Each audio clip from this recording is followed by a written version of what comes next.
How did a game that was once considered the face of Roblox, that was securing itself official merchandise collaborations with Roblox, end up lost amongst the list of semi-popular mediocre games on the platform today?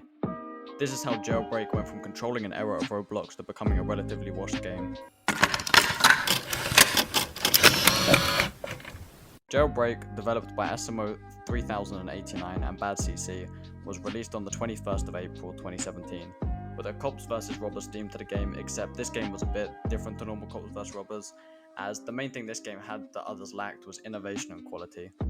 For a Roblox game at the time, this was incredibly smooth, seeing the occasional problem from time to time, but for the most part feeling a lot smoother than most Roblox games at the time. And rather just having a simple game where cops try to stop prisoners from escaping prison, like one of the game's inspirations, Prison Life, this game also had a huge map where players could rob various places such as gas stations, donut shops, banks, and jewelry stores, giving the cops of the game the ability to try and track down these robberies and earn themselves a reward in the game. This game bared a lot of resemblance to one of the biggest franchises in gaming history, Grand Theft Auto, except, unlike Grand Theft Auto, the multiplayer was a lot better integrated and easier to achieve, as in Roblox it was automatic. You didn't require an expensive console or an expensive game disc to play the game, and the game was a lot less inappropriate, meaning Jailbreak could get millions of players from a younger audience. So in many ways, Jailbreak actually had more to offer than Grand Theft Auto, so it's no surprise that the game was an instant hit. And on December 23rd of the same year it released, 2017, the game surpassed 121,000 concurrent players,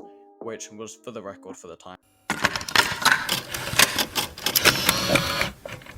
The game also kept growing larger due to its content capabilities. With an online multiplayer game with so many player-on-player interactive tasks such as police arresting criminals and the robberies being intercepted, it led to infinite possibilities of player interactions, which was great for content, attracting content from the likes of FGTV and DanTDM, on top of many more to make videos on the game, which led many more people from these creators' audiences to come and visit the game, and at the time of 2017 through 2018, Jailbreak dominated the platform alone. After breaking the record for the most visits on Roblox in 2 years, being 2 billion visits on November 8th, 2018, everything was looking great for the game. They had the most successful game on one of the most successful multiplayer platforms, they had merchandise across many stores across America such as Walmart, and they were bringing in about 1 billion Robux, which converted to about $3 million using DevX exchange, and things were looking like smooth sailing for the game.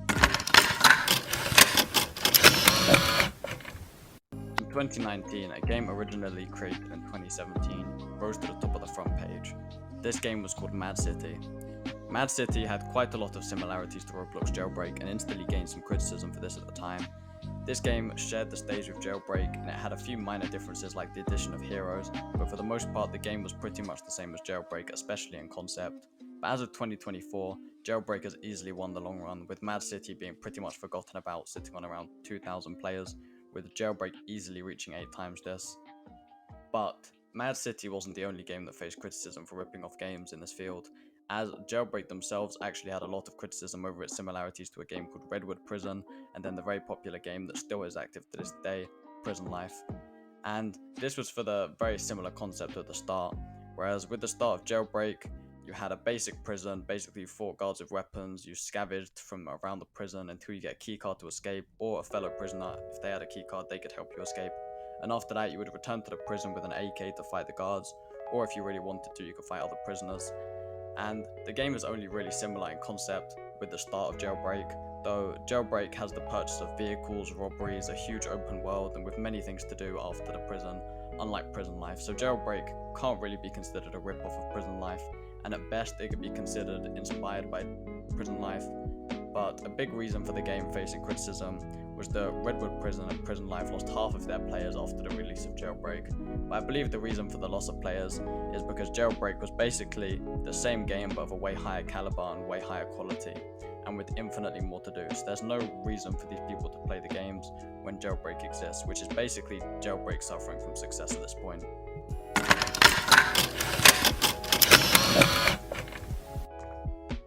Post 2020, the game has been out for 3 years and has been thriving off its original concepts, but these concepts were starting to get boring. People started posting long explanations on Reddit and other forums of why they think the game has fallen off completely, and people were clearly dissatisfied with the state of the game. They clearly added updates to the game, but these updates didn't really help the game much.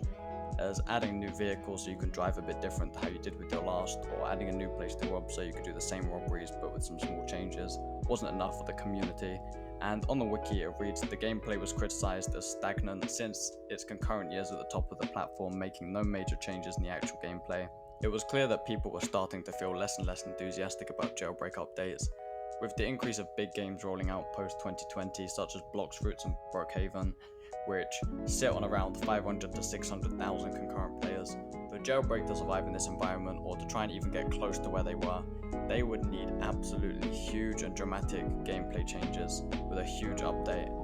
And players waited and waited and waited, but this big crazy update never really came to the game. And now, with more players than ever on Roblox, the peak players on a game that can hit 600,000 players would sit around 1.2 million on peak updates, which is absolute crazy numbers. And Jailbreak can never even touch on this. Their peak updates at the moment hitting not even 50,000 concurrent players, which is just a shadow of its previous self, and the future also looks bleak for the game.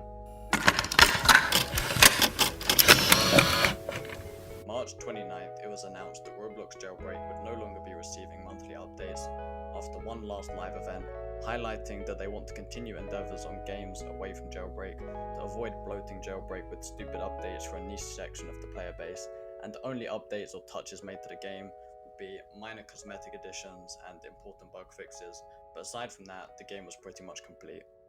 No more updates mean Jailbreak's player count will endlessly fall from where its current state is, until it's eventually a small game or is completely forgotten about, and it won't ever have a chance of returning to its prime to compete with the big games such as Blox Fruits or Brookhaven at the top of the platform, and this is pretty much the end for Jailbreak.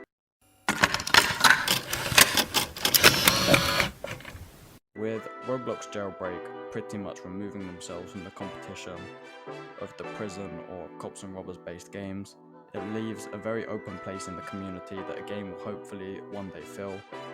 Prison Life's player count has noticeably gone up, with people returning to the simple concept of the game as they were tired with the experience in Jailbreak. But Prison Life is a static game. There will never ever be an update or anything that brings the game to a position where it can compete with the big games, and they are quite happy with how their games sit. Games like My Prison, which is pretty much where you build a tycoon around the prison, has seen some minor success on the platform, but despite the prison theme, it's not even similar to the concept of Jailbreak, and as far as you can tell on Roblox, there are no other games looking to take the place of Jailbreak's finished concept and take it to the next level, and this is hard to believe considering how popular games like the Grand Theft Auto are,